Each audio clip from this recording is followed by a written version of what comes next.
That is what you call a reality check. Wow. Chelsea versus Bayern in the Allianz Arena, and we were outplayed, we were outmuscled, we were outmanned. That is one of the worst performances I've ever seen from Chelsea Football Club in the Champions League. Not because we lost, but because we didn't even try to win that game. Yes, it was against Bayern. Yes, it was away from home. Yes, Bayern are probably the favourites this year alongside PSG. But to not even test them and to not even test Manuel Neuer is a cause for concern. We genuinely created one big chance in that whole game through Cole Palmer, and we actually scored.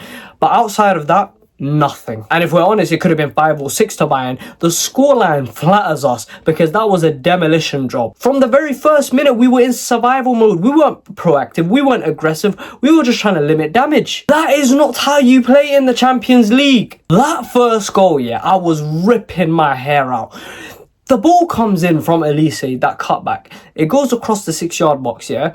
Tosin is perfectly capable of dealing with that ball in that position. It didn't come at some ridiculous pace. You should be able to clear that ball.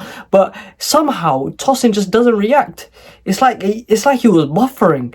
And it goes past him, and then Chalobah, I feel sorry for him because he got set up and there's nothing he can do in that situation. That level of defending is absolutely shocking, and you can't be defending like that in the Allianz Arena. That was abysmal. We did pull one back before the end of the second half through Cole Palmer, like I said, which was a great goal. Coming into that second half, for the first 10 to 15 minutes, I'd say, we had a good amount of possession and I thought we were growing into the game.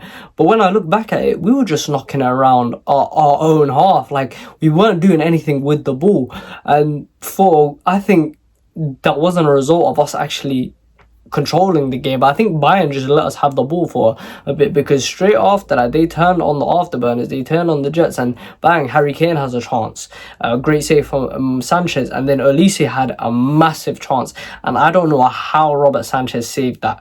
Literally, that's one of the best saves I've ever seen that guy make. But then Malo Gusto makes that mistake, and Robert Sanchez was fuming, rightly so, after making those 2 brilliant saves, and that was just the nail in the coffin. And that was basically Bayern telling us, yeah, go home, like, you're not getting anything here. And it was, looking back on it, it was just men against boys. Palmer's goal was ruled offside later on down the line, but aside from those 2 chances, what did we do to Bayern Munich today? We didn't do nothing. Let's talk tactics. Chelsea set up with essentially a 4-3-3, with Enzo Fernandez being the 10, Palmer and Pedro Neto being out wide, and João Pedro playing through the middle, and this time Reece James was playing in midfield. Very similar to what we'd done against PSG in that Club World Cup final.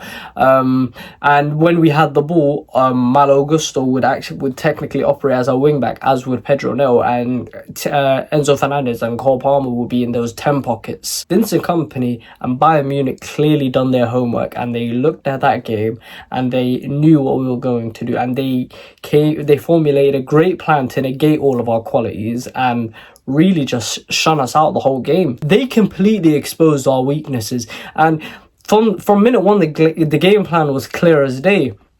Sit back and try hit Bayern on the counter. Of course, you're away from home in the Champions League, first Champions League game in how many years for Chelsea Football Club. But here's the thing, when you want to sit back and you want to counter with some aggression, counter with some level of risk, you have to commit bodies forward.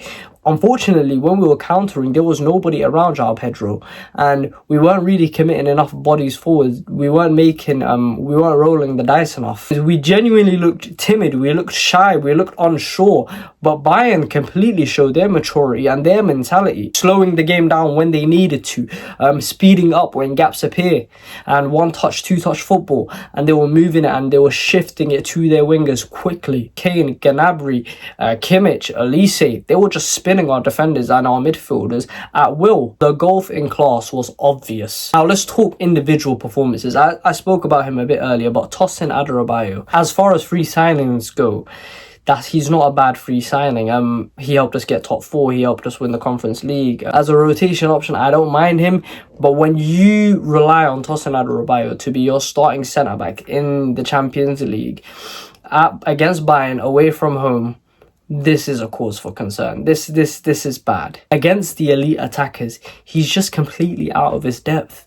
Like, this isn't his level. And the fact that he's around 26, 27 years of age, he's not going to get any better. Like, this is his peak, and unfortunately he's just not to the standards of the Champions League. And I made a video about this earlier. I think Chelsea made a huge error when Levi Cole went down, not going for a Mark Gahey or a Bastoni, who were both available. Enzo Fernandez, listen, I know a lot of people defend him, but serious questions need to be asked about this guy. What does he do for us?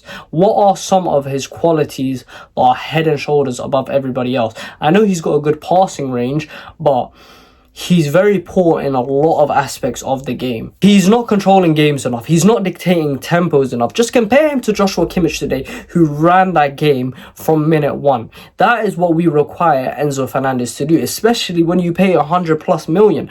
And unfortunately, he just doesn't do that. A lot of people come to his defense by saying, oh, he scores or he assists.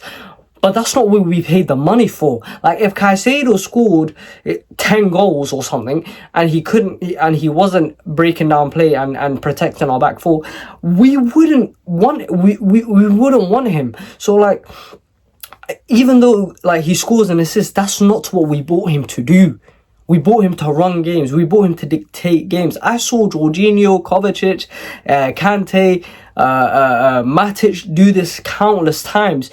But they barely scored. I barely saw those guys score, but they were doing their roles, hence why we won so many trophies with them. And Enzo is just not doing that. Reece James, I don't want to ever see that guy in midfield anymore. He is one of the best fullbacks in world football, and we always have to compensate for our other players and throw him in the middle, because either we don't trust our centre-backs or we don't trust Enzo in these big games to play in a double pivot with Caicedo. Because Caicedo needs help, mate. He's not Superman. Caicedo played well today given the circumstances, and so did Cole Palmer as well, especially coming back from that injury. The biggest takeaway that I have from this game is that we have too many players out of their depths at this level. When you look at the quality of some of the sides in the Champions League, you look at Liverpool, you look at PSG, you look at Bayern, we're just not to that level, unfortunately. The players that those teams possess, like McAllister, Vitinha, João Neves, Joshua Kimmich. Now I think of it, outside of Caicedo, do we have any central midfielders to that level? Because Cole Palmer's not a central midfielder. He's a 10 or he's a right winger. He's an attacking player. But do we have any central midfielders to that level? I think Enzo Fernandez is going to be found out in Europe this season, and that is the painful truth. But what do you guys think? So was it down to tactics? Was it down to individual errors? Was it down to just a gap in quality? Drop your comments down. I really want to hear them. Make sure you like, comment, subscribe, and show some love to your boy, and smash that notification button.